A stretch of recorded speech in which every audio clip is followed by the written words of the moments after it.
Charlie Sheen spent the better part of Christmas Day in a Colorado jail cell. Shame on her. Honk that horn, lady. Wonk, wonk. Look at these two. Wow. There's only one person alive that has the answers to so many people's questions about me.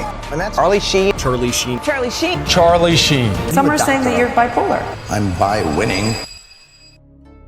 On the surface, Charlie Sheen is, or at least can already be considered, one of the luckiest people in the world. The son of a renowned actor, talented, handsome, and who even became the highest paid actor on television. But his downfall, which may have been decades in the making, especially with his dismissal of 2.5 Men in 2011, was extremely documented. But in today's video, we will bring this journey of addictions, violence, greed, and a series of other deadly sins that they weren't explored that much. The distance. Charlie had it all, except a normal life. Growing up in a family where his father was one of the biggest Hollywood stars of his time, Sheen spent much of his childhood on film sets with little parental supervision, which led to a rather undisciplined life from an early age. At 15, Sheen lost his virginity after stealing his father's credit card and spend the night in a nightclub. He also paid for his 15-year-old cousin Joey to have the same experience. In an interview with Playboy, Charlie admitted he felt no remorse until he was caught. 2 weeks later, my father wanted to know about his Friendly Introductions LLC, Las Vegas, bill on his statement. I explained it. His whole concern was that I didn't mistake that for love. I'm still trying to process that one. An attitude that is definitely not appropriate for a boy of that age, but ended up being a pattern of behavior that would follow him throughout his life. Contrary to popular belief, Charles originally wanted to be a baseball player. Even assuming that he had the dream of playing for the Cincinnati Reds, there are reports that Sheen was a promising player, and he even won a scholarship to play for the University of Kansas, but ended up missing the opportunity as he was arrested 2 weeks earlier for cloning cards. What buried his sporting dreams and made him pursue an artistic career, like his father? Having a natural talent and being the son of such an important actor, Sheen had no difficulty finding opportunities, starring in films such as Red Dawn and Silence of the Heart. As you know, Sheen had a very successful career on screen, and as this is not the focus of the video, we will focus mainly on his controversies. At the end of the 80s, there were many rumors within the industry about the potential excessive use of substances by the actor, but as this is far from being something out of the ordinary in the industry, and his career grew more and more with successes such as Wall Street and Young Guns, nothing in particular stood out in a negative way. He's going the distance.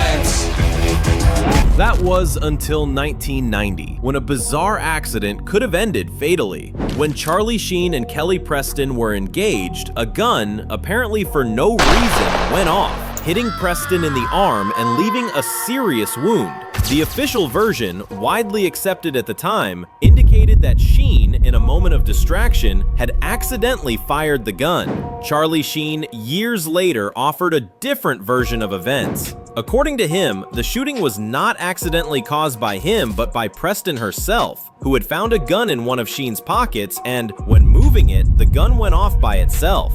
Many people doubted the Sheen version, especially because the engagement ended shortly after the incident, but Kelly herself confirmed this version. He didn't. No, it was an accident. He put it in his pocket and it fell out and it went off. Complete accident. So apparently Kelly either didn't want to tell a darker story. The fact that the engagement ended shortly after still leads many people to believe that the gun was fired by Sheen, but as it was a relationship of just over a year, and given Sheen's troubled behavior, there are numerous reasons why the relationship could go wrong, which would not necessarily be linked to the shooting. In 1995, Charlie Sheen entered into what would be his first marriage, with Donna Peel, a young up-and-coming model. The two met in New York during the shoot of an advertising campaign for a cigarette brand in July 1995. The attraction was instant, and the two started dating immediately. Charlie and Donna got married on September 3rd, 1995, merely 6 weeks after their first meeting. Unfortunately, the marriage would not last. Less than 2 months. I argue that he became a born-again Christian. There was a voice. Not like drug-induced voices, but there was a voice that kept telling me this will not work, Sheen said in the interview. But the truth is that their breakup was probably finalized for a much worse reason. Even though Charlie Sheen has starred in classic films such as Wall Street and Platoon, his most recognized role was in 2.5 Men. And this is where we will begin our story. He's going the distance. He's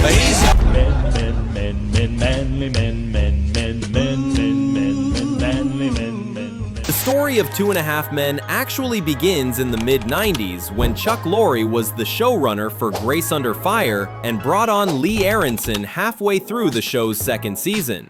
The two became good co-workers and worked together again on ABC's next hit sitcom, Sybil, starring Sybil Shepherd, who had a reputation for being difficult to work with. After some negative comments that Lee Aronson made about Sybil made her demand that he be fired, Chuck tried to defend him at the time, and they both ended up fired. They then followed separate professional paths for a few years, but still kept in touch. It was then that Aronson presented a script based on the Tenenbaum family, characters from Wes Anderson's film, where until that moment, it was only based on two brothers with contrasting personalities. The funny part of this is that all Aronson wanted at that point was a gig so he could continue his health insurance through the Writers Guild. He and Chuck pitched the idea to CBS, who readily liked the idea. The first actor considered for the role was Charlie Sheen, who at that time had already gained fame as a womanizing playboy, and Charlie Harper was nothing less than a toned-down version of the actor's own life. After reading the script and discovering that his salary would be $800,000 per episode, Sheen readily accepted the role. The choice for the role of Alan Harper actually started in a very turbulent way.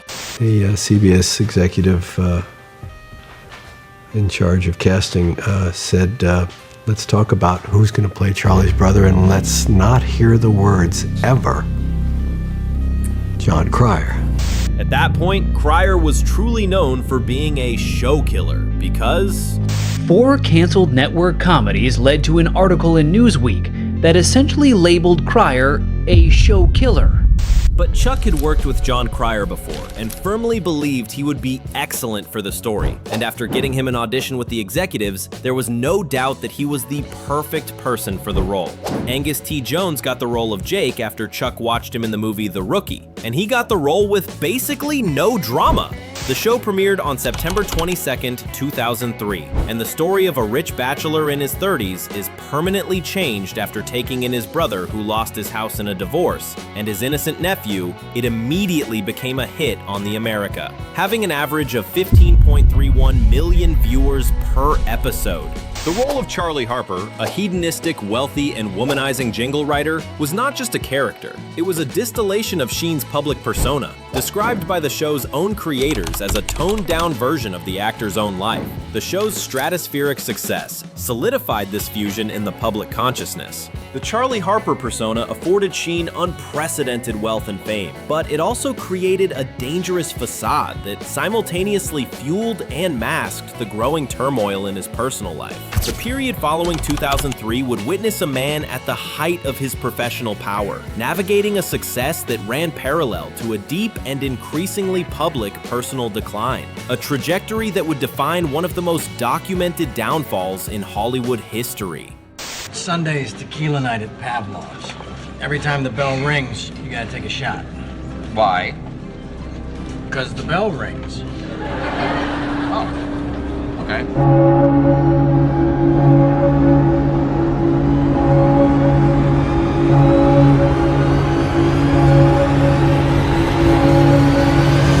One of the most turbulent chapters of his life was his marriage to Denise Richards. They met on the set of the film Good Advice, in which Sheen starred. They began a relationship and married in 2002. The couple welcomed their first daughter, Sam, in 2004. However, their happiness was short-lived. In March 2005, while 6 months pregnant with their second daughter, Lola, Richards filed for divorce, citing irreconcilable differences. After Lola's birth, there was a brief and failed attempt at reconciliation, but the divorce proceedings soon became acrimonious and public. In 2006, the dispute reached a critical point when Richards obtained a restraining order against Sheen and filed a sworn affidavit containing shocking allegations. In the documents, she accused Sheen of violent behavior, death threats, addictions to prostitutes and gambling, and accessing adult websites. The divorce was finalized in November 2006, but disputes over custody and finances would continue for years. In 2008, he married real estate agent Brooke Mueller, who was influential in changing his public image, keeping him out of the spotlight due to controversial issues. He even had twin sons with her, Bob and Max, but Sheen's nature wouldn't keep him out of the spotlight for long. My husband had me, look at me, with a knife, and I was scared for my life, and he threatened me. And what's your husband's name? It's Charlie Sheen. After she threatened to seek divorce and custody of their children, Sheen became enraged, straddled her on the bed, held a knife to her throat, and threatened to hire former police officers to kill her. Sheen denied the knife threats, but admitted that they slapped each other's arms and that he broke 2 pairs of Mueller's glasses in front of her. Crucially, the arresting officer observed red marks on Mueller's neck, which she attributed to Sheen's holding her down. Sheen was charged with felony menacing, second-degree assault, and criminal mischief, all related to domestic violence. He was released on $8,500 bail. Sheen pleaded guilty to a misdemeanor assault charge, and in exchange, the more serious felony charges were dropped. His sentence consisted of 30 days in a rehabilitation center, 30 days of probation, and 36 hours of anger management therapy. Notably, he received credit for time already served in rehab, thus avoiding any jail time. However, there were no repercussions on his professional life. On the contrary, it was precisely during this period that he landed his most lucrative contract with the show. But the truth is, Charlie didn't need any external factors to destroy his life on the show. Can you smell your mother's tears from some distant memory as she stared at her pathetic creation, asking all around her why this feeble abortion survived? Can you smell it, Chuck? It smells like malaria, in case you were wondering. If sad and stupid had a foul odor attached, it would be you, Bory. 2011 marked the point of no return for Charlie Sheen. What had been years of excess, scandal, and whispered rumors finally exploded into a public meltdown unlike anything Hollywood had ever witnessed. The highest paid actor on television, the star of America's #1 sitcom, suddenly became the embodiment of chaos, unfiltered, unapologetic, and impossible to ignore. The trouble began when Sheen, already on thin ice with CBS, unleashed a series of public insults against 2.5 Men creator Chuck Lorre. In interviews, he mocked him as Chaim Levine, ridiculed his talent, and accused the show's producers of sabotaging his career. For CBS and Warner Brothers, this was the last straw. In March 2011, Sheen was officially fired from the show, despite being its most valuable asset. But rather than retreat or show remorse, Sheen leaned fully into the chaos. He embarked on a bizarre media blitz, giving interview after interview filled with incoherent statements that quickly became internet sensations. It's like winning. I don't know, man. I was banging 7-gram rocks and finishing them because that's how I roll. I have one speed. I have one gear. Go. Because I'm me. I'm different. I just have a different constitution. I have a different brain. I have a different heart. I have a different, I get tiger blood, man. I'm too smart to blink, and I cured my brain. That's epic. The run I was on made Sinatra, Flynn, Jagger, Richards, all of them just look like, droopy-eyed, armless children. I exposed people to magic. I exposed them to something they're never otherwise going to see in their boring, normal lives. And I gave that to them. I may forget about them tomorrow, but they'll live with that memory for the rest of their lives. Adding to the circus-like atmosphere was Sheen's unconventional personal life. During interviews, he proudly declared that he was living with 2 women simultaneously, whom he referred to as his goddesses. One was Natalie Kenley, a model and former nanny, and the other was adult film actress Rachel Oberlin, better known by her stage name, Brie Olson.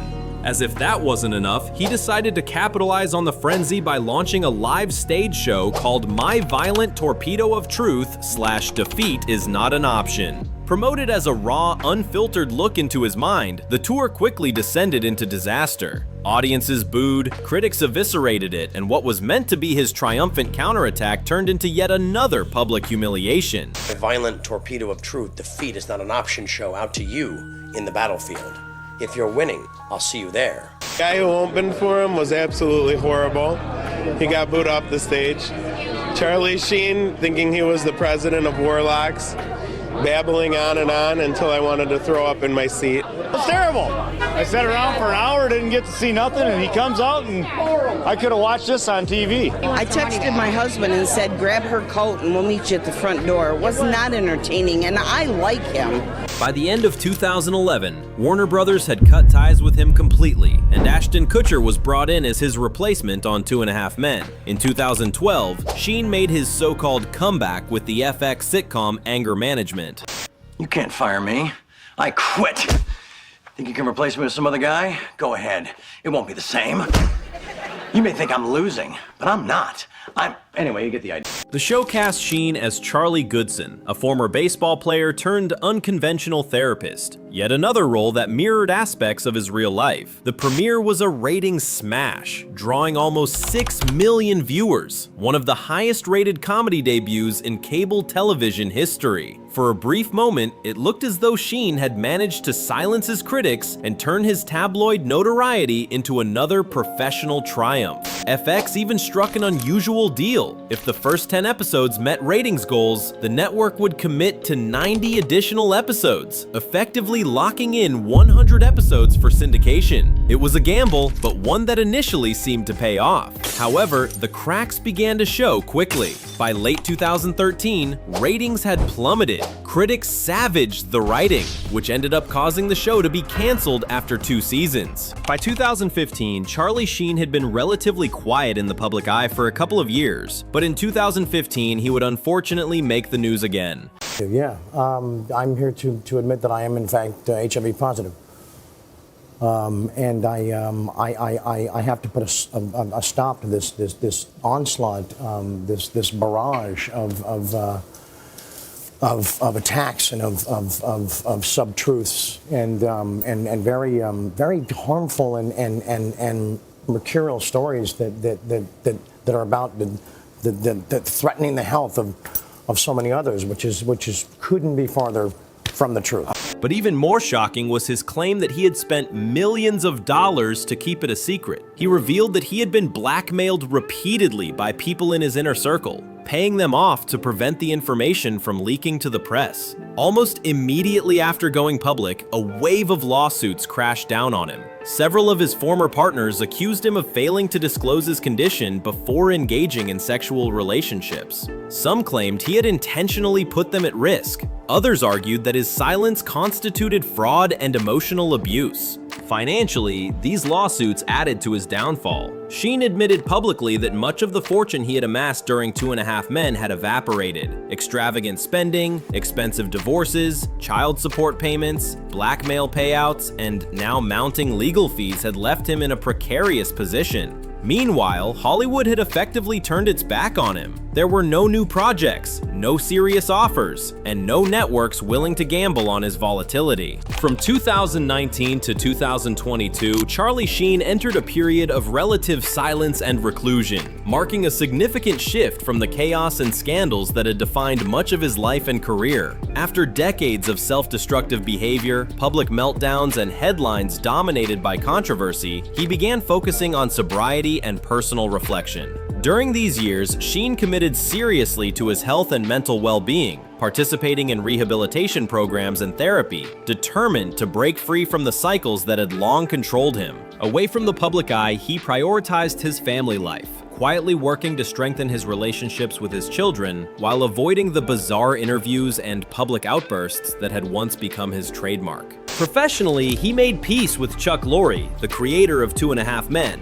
reconciling after years of public conflict. This reconciliation even led to his return to the show in a special guest appearance as part of the series' continuation in Bookie. His life and career became the subject of a Netflix documentary in 2025, offering an intimate look at his struggles, redemption, and journey toward regaining control of his life. Charlie Sheen's life, it's a story of extraordinary talent entangled with self-destruction. He reached the highest peaks of Hollywood fame, becoming a household name, yet repeatedly fell into the chaos of his own making. His journey shows how brilliance and excess can coexist, often with devastating consequences, but also how resilience and self-awareness can emerge from the ashes. By confronting his demons, seeking sobriety, and making peace with his past, Sheen has crafted a narrative that is as much about redemption and growth as it is about fame and notoriety.